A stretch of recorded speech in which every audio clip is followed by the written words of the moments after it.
अस्सलाम वालेकुम बच्चे, जैसा कि आप लोगों को पता है कि लास्ट टाइम हमने वेरिएबल की टाइप्स के बारे में पढ़ा था कि वेरिएबल की कौन सी डिफरेंट टाइप्स होती हैं। ठीक है। और उसके बाद आज हम जो स्टडी करने जा रहे हैं वो हम कांस्टेंट को स्टडी करने जा रहे हैं। मैंने पहले भी कांस्टेंट का जिक्र किया था कि वेरिएबल आपके पास बेसिकली क्या है, जिसकी वैल्यू जो है वो चेंज होती रहती है with the interval of time in the program. ठीक है, जिसकी वैल्यू जैसे कि for example X Y Z है, एक्स की वैल्यू फॉर एग्जांपल एक जगह पे 5 है, आगे जाके प्रोग्राम में हो सकता है वो चेंज हो के 6 हो जाए, 7 हो जाए, 8 हो जाए, या और कुछ भी कोई भी वैल्यू जो है वो हो सकती है। जबकि बेसिकली कांस्टेंट क्या है? अ कांस्टेंट, जैसे कि डेफिनेशन आप देख रहे हैं, a value that can not be changed during the program execution. यानी हमारे पूरे के पूरे प्रोग्राम में कांस्टेंट की जो वैल्यू है वो कांस्टेंट ही रहेगी और चेंज नहीं होगी। ठीक है, तो आपके पास इस तरह की जो आपके पास वैल्यूज होती हैं वो क्या कहलाती हैं? कांस्टेंट्स कहलाती हैं। The value of the constant can be changed by editing the program statement after the program has been executed completely. कि आप प्रोग्राम को एडिट करके इसको चेंज कर सकते हैं, इस कांस्टेंट को। आप इसके अंदर जो है क्या कहते हैं उसको, विद मतलब during the execution of program इसके अंदर कोई चेंज नहीं आएगा। क्लियर हो गई बात? उसके बाद आगे वो इसकी कुछ टाइप्स की बात कर रहा है, जिसमें सबसे पहले वो बात करेगा न्यूमेरिक कांस्टेंट की। न्यूमेरिक कांस्टेंट जैसा कि नाम से ही पता चल रहा है, न्यूमेरिक यानी कोई ना कोई उसके अंदर न्यूमेरिक वैल्यू होगी। आपका पेज नंबर जो है बुक का वो 32 है, यहाँ से मैं रीड आउट कर रहा हूँ। Numeric constant include positive and negative numbers. अगर आपके पास बुक नहीं भी है तो इसको गौर से सुन लिया करें, बस इतना ही काफी है। ठीक है, numeric constants include positive and negative numbers. The positive numbers are indicated with the plus symbol but it is not compulsory. The negative numbers are indicated with the minus symbol. यानी पॉजिटिव नंबर्स भी हो सकते हैं इसके अंदर और negative numbers भी हो सकते हैं। ठीक है, और पॉजिटिव को जैसे कि फॉर एग्जांपल अगर मैं बात करूं, मैंने लिखा है 5, मैथ के अंदर भी आप लोग देखते हैं कि 5 पॉजिटिव ही है। आपको इसके साथ कोई साइन अगर आपने नहीं लगाया पर इसका अंडरस्टूड मतलब है कि ये आपके पास कोई ना कोई पॉजिटिव नंबर है। क्लियर होगी बात? इसी तरह फॉर एग्जांपल अगर मैं यहाँ पे लिखूं कोई माइनस का नंबर है, जिसके माइनस फॉर एग्जांपल लिखूं -7, तो इसके साथ माइनस का साइन लगाना क्या है? जरूरी है, क्योंकि ये आपके पास क्या है? एक नेगेटिव नंबर है। नेगेटिव नंबर को जब तक आप साइन नहीं लगाएंगे आप उसको इंडिकेट नहीं कर सकते। The negative numbers are indicated with the minus symbol. The number is considered positive if the no symbol is with it. यानी अगर इसके साथ कोई सिंबल नहीं है तो ये पॉजिटिव ही कंसीडर किया जाएगा। क्लियर होगी बात?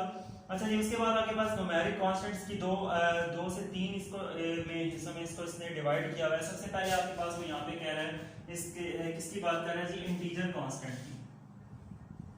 Integer constant,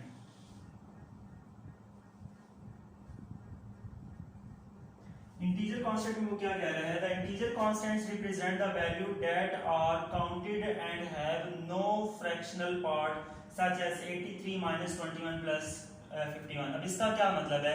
no fractional part, इसका क्या मतलब है? नो फ्रैक्शनल पार्ट का ये मतलब है यानी उसके अंदर कोई पॉइंट वाली वैल्यू जो है वो नहीं आएगी। नो फ्रैक्शनल पार्ट इसके अंदर। ठीक है जी, इसको हिंट को बेशक आप लिख भी सकते हैं अगर आपके पास बुक नहीं है तो। ठीक है, अब इसका क्या मतलब है? Integer constant no fractional part, यानी फॉर एग्जांपल जैसे कि 5 है, ठीक है, -21 है, उसके अलावा 32 है, -78 है। ठीक है कि इस तरह की वैल्यूज। अब इसके अंदर कोई फ्रैक्शनल पार्ट नहीं है। फ्रैक्शनल पार्ट का क्या मतलब? यानी कोई पॉइंट वाली वैल्यू नहीं है।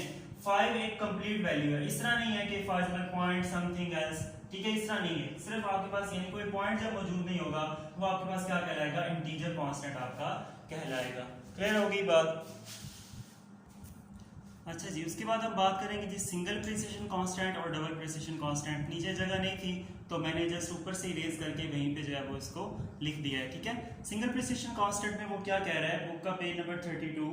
Single precision constants represent the value that are measured and may contain fractional parts such as 0.45, 5.2, -4.87 etc. Single precision numeric constants are stored using 7 digits but only 6 digits can be accurate. Single precision constants can be represented with the exponential form with e and each explanation sign. Clear होगी बात। अब basically वो यहाँ पे क्या कह रहा है कि आपके पास यानी इसके अंदर जो है 6 डेसिमल तक आपके पास वैल्यूज जो है वो हो सकती हैं। जैसे कि फॉर एग्जांपल जिसकी आपकी बुक में उसने यहाँ पे एग्जांपल दी हुई है, इसमें देखिए वो क्या कह रहा है 12.05, ठीक है, ये सिंगल प्रिसिशन कांस्टेंट के अंदर आ जाएगा। इसी तरह -6.23। अब इसके साथ उसने e का साइन जो है वो लगाया हुआ है। e बेसिकली क्या है, एक्सपोनेंशियल वैल्यूज को जो है वो मतलब बता रहा है कि ये आपके पास कोई ना कोई एक्सपोनेंशियल वैल्यू है। क्लियर होगी बात। इसी तरह आगे फॉर एग्जांपल इसी तरह पॉइंट्स में डिफरेंट वैल्यूज लिखी हुई हैं, यानी जो 6 पॉइंट तक आपके पास जो है वैल्यू वो जो है जा सके, यानी पॉइंट के बाद आपके पास जो है 6 वैल्यूज वो आ सके। क्लियर होगी बात। इसी तरह फॉर एग्जांपल अगर आप इसमें डबल प्रिसिशन कांस्टेंट की बात करें तो वो यहाँ पे क्या कह रहा है, double precision constant represent the value that are measured and may contain fractional part. However, double precision numeric constants are stored using 17 digits of precision but only 16 digits can be accurate. ठीक है जी, उसमें आपके पास 6 to 7 था, अब इसमें यहाँ पे वो क्या कह रहा है 16 to 17 आपके पास जो है वो हो सकते हैं। जैसे कि फॉर एग्जांपल आपके पास नीचे उसने कुछ वैल्यूज दी हुई हैं, जैसे कि उसमें देखिए -3.4 5 6 7 8 9 फॉर एग्जांपल, जैसे कि कोई भी आप दे सकते हैं, इसके अंदर 0 आ गया 1 2 इस तरह करके कोई भी आपके पास जो है वो लॉन्ग वैल्यू इसके अंदर वो हो सकती है, जो आप इसको डबल प्रिसिशन कांस्टेंट के तौर पर यूज करेंगे। ठीक है, अक्सर वो ये इस तरह के क्वेश्चन जो है ना अक्सर वो ऑब्जेक्टिव में पूछ लेता है, या आपके पास अक्सर अगर लॉन्ग आ जाए तो लॉन्ग में वो कंप्लीट फिर पूछ लेता है कि आपके पास कांस्टेंट क्या है, उसकी मेन टाइप्स कौन कौन सी हैं, तो उसको फिर आपको कम से कम उसकी डेफिनेशन आनी चाहिए और आगे उसकी एग्जाम्पल भी आपने लाजमी कोट कर दी है। ठीक है, अच्छा जी, अब हम बात करेंगे स्ट्रिंग कांस्टेंट की। जैसे कि हमने स्ट्रिंग वेरिएबल पढ़ा था, इसी तरह स्ट्रिंग कांस्टेंट भी है, सेम वही इसकी भी डेफिनेशन बनेगी, लेकिन इसमें आपके पास जो वैल्यू है वो क्या होगी, फिक्स्ड होगी, चेंज नहीं होगी। क्लियर होगी बात। इसमें वो क्या कह रहा है, a set of characters, page number 33, a set of characters enclosed in the double quotations is called string. A string constant may consist up to 255 characters. Some examples of the string constants are as follows. जिस तरह की for example आपके पास अगर double quotation में यानी कोई भी value जब आप उसको डबल कोट्स में लिख देंगे वो आपके पास स्ट्रिंग कांस्टेंट बन जाएगी। जैसे कि फॉर एग्जांपल हमने लिख दिया पाकिस्तान, ये हमने स्ट्रिंग में लिख दिया। इसी तरह फॉर एग्जांपल हम डबल कोटेशंस में 1500 लिख देते हैं, हालांकि ये दिखने में आपको इंटीजर वैल्यू नजर आ रही है, लेकिन जब ने आपने उसको डबल कोटेशन में लिख दिया तो ये आपके पास फिर क्या हो गई है, स्ट्रिंग बन चुकी है। ये भी आपके पास एक स्ट्रिंग है, इसी तरह ये भी आपके पास क्या है, एक स्ट्रिंग है। क्लियर होगी बात। आगे उसने कुछ प्रोग्राम्स की एग्जांपल दी हुई है, जैसे write a program to store a value in the two numeric variables and then display them on the screen. यानी न्यूमेरिक वेरिएबल्स उसने लिए हैं, उसके अंदर उसने वैल्यू स्टोर की हुई है। जैसे कि फॉर एग्जांपल हमने लास्ट टाइम देखा था, मैं आपको चलिए प्रोग्राम लिख के यहाँ पे दिखा देता हूँ। वो क्या कह रहा है, इसमें आपके पास a = 10, नंबरिंग मैं नहीं दे रहा, बस एक छोटा देख लें यहाँ पे, बेशक नंबरिंग आप देना चाहते हैं तो दे सकते हैं, आपकी मर्जी है। ठीक है, सिर्फ समझाने के लिए बता रहा हूँ कि b = 20, प्रिंट a, और यहाँ पे आप लिख रहे हैं प्रिंट b। क्लियर होगी बात। और यहाँ पे आपने क्या लिख दिया, एंड लिख दिया। अब अगर आप देखें तो फॉर एग्जांपल मेन इसके अंदर प्रोग्राम के अंदर क्या हो रहा है कि आपने दो वैल्यू स्टोर करवाई हैं और उसको स्क्रीन के ऊपर शो करवा दिया है। ये आपके पास क्या है, न्यूमेरिक वेरिएबल्स हैं जिसके अंदर आप वैल्यूज को जो है वो क्या करवा रहे हैं, स्टोर करवा रहे हैं। इसी तरह जो प्रोग्राम 2.2 है, write a program that store two values in two string variables and then display them on the screen. अब उसी तरह उसने आपके पास क्या किया हुआ है, स्ट्रिंग के अंदर स्ट्रिंग वेरिएबल का रख के उसका जो है वो उसके अंदर वैल्यू स्टोर की है और उसको सिंपल जो है वो स्क्रीन पे स्टोर करवाया हुआ है। वो भी मैं आपको बोर्ड पे लिख के दिखा देता हूँ, यहाँ पे हम लिख लेते हैं उसको। जैसे कि फॉर एग्जांपल उसमें वो क्या कह रहे हैं, एक आप उसने स्ट्रिंग वेरिएबल लिया है माय नेम, ठीक है, माय नेम स्ट्रिंग वेरिएबल है। स्ट्रिंग वेरिएबल कैसे पता चलेगा कि स्ट्रिंग वेरिएबल है, इसके साथ डॉलर का साइन लगा दिया। अब उसने यहाँ पे फॉर एग्जांपल स्टोर कर दिया अली, ठीक है जी। उसके बाद उसने फिर क्या लिया, सिटी। सिटी भी उसने क्या है, स्ट्रिंग टाइप के लिए, इसलिए साथ डॉलर का साइन लगा रहे हैं। ये वेरिएबल्स की बात हो रही है, कांस्टेंट्स की बात नहीं हो रही। ये दोनों जो प्रोग्राम्स की एग्जांपल दी गई हैं ये वेरिएबल्स की एग्जांपल है जो मैं आपको यहाँ पे करवा रहा हूँ। ठीक है जी, यहाँ पे मैं ये हटा देता हूँ ऊपर से, कंफ्यूज ना होता कि आप। यहाँ पे वो क्या बात कर रहा है, वेरिएबल की स्ट्रिंग है, ये वेरिएबल की यहाँ पे बात हो रही है।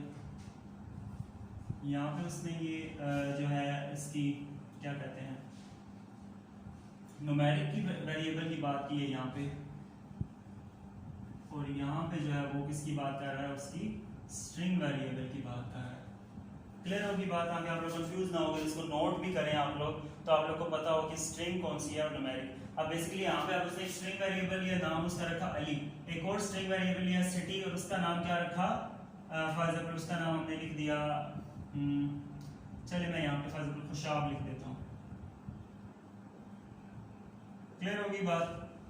अब बेसिकली प्रोग्राम में वो यही कह रहा है कि दो स्ट्रिंग वेरिएबल ने उसके अंदर वैल्यू स्टोर करवाया, उसको सिंपल प्रिंट करवाए। अब प्रिंट करवाने के लिए आप सिंपल क्या लिखेंगे, प्रिंट माय नेम,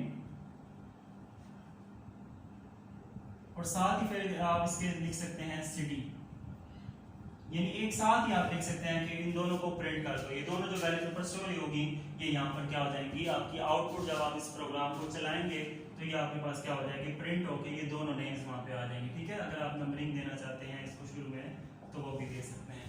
क्लियर होगी बात? तो हमने एग्जांपल्स भी देख ली कि किस तरह हम अपने प्रोग्राम के अंदर स्ट्रिंग वेरिएबल को और न्यूमेरिक वेरिएबल को यूज कर सकते हैं। ठीक है जी, ओके जी।